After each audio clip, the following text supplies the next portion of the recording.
जय माता दी। आप सभी को चैत्र नवरात्रि की हार्दिक शुभकामनाएं। नवरात्रि के पहले दिन कलश स्थापना की परंपरा सदियों से चली आ रही है। कहते हैं जहां शुभ मुहूर्त में घट स्थापना यानी कि कलश स्थापना होती है तो वहां सदा ही माता दुर्गा का आशीर्वाद बना रहता है। उस घर में और उस परिवार के सदस्यों के ऊपर कभी भी संकटों के बादल नहीं आते। इसीलिए भक्त अपनी श्रद्धा और सामर्थ्य के अनुसार नवरात्रि के दिनों में माँ भगवती के 9 अलग अलग रूपों की पूजा अर्चना करते हैं। तो आइए आपको बताते हैं इस बार चैत्र नवरात्रि कब से प्रारंभ होंगे और कब समाप्त होंगे, अष्टमी और नवमी तिथि कब रहेगी और कलश स्थापना का शुभ मुहूर्त क्या रहेगा। इस बार तिथियों के गड़बड़ के कारण यहाँ पर आपके मन में भी शंका बनी होगी कि नवरात्रि में किस दिन किस देवी माता की पूजा की जाए।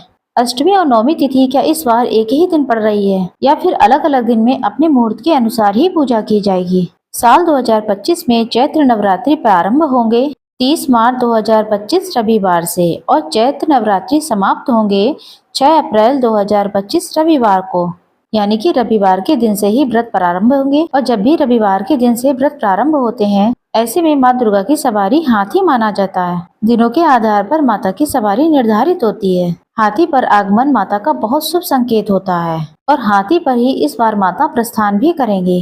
प्रतिपदा तिथि प्रारंभ होगी 29 मार्च शनिवार शाम 4:28 पर और प्रतिपदा तिथि समाप्त होगी 30 मार्च रविवार दोपहर 12:49 पर।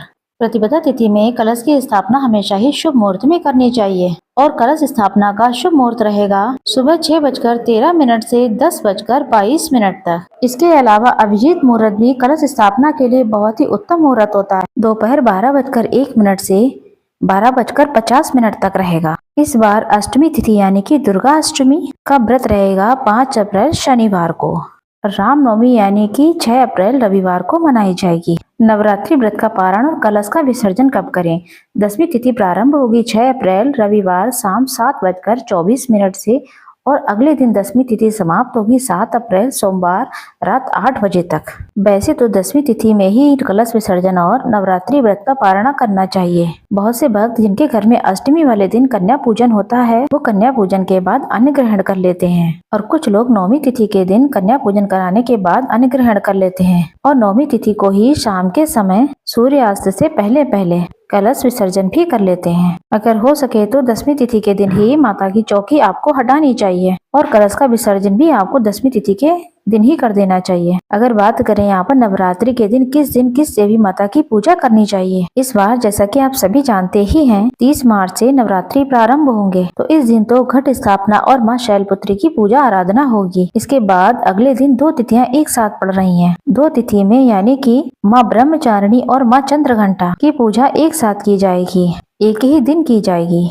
ठीक इसके अगले दिन से क्रमशः माँ कुष्मांडा, माँ स्कंद माता, माँ कात्यायनी, माँ कालरात्रि, माँ महागौरी और माँ सिद्धिदात्री की पूजा की जाएगी। अगर आप नवरात्रि के व्रत रखते हैं तो आपको इस बात का विशेष ध्यान देना चाहिए। नवरात्रि के दूसरे दिन यानी कि 2 देवियों की पूजा एक साथ की जाएगी। बाकी आदमी आपको लगातार जिस क्रम से पूजा करनी होती है उसी क्रम से करनी चाहिए।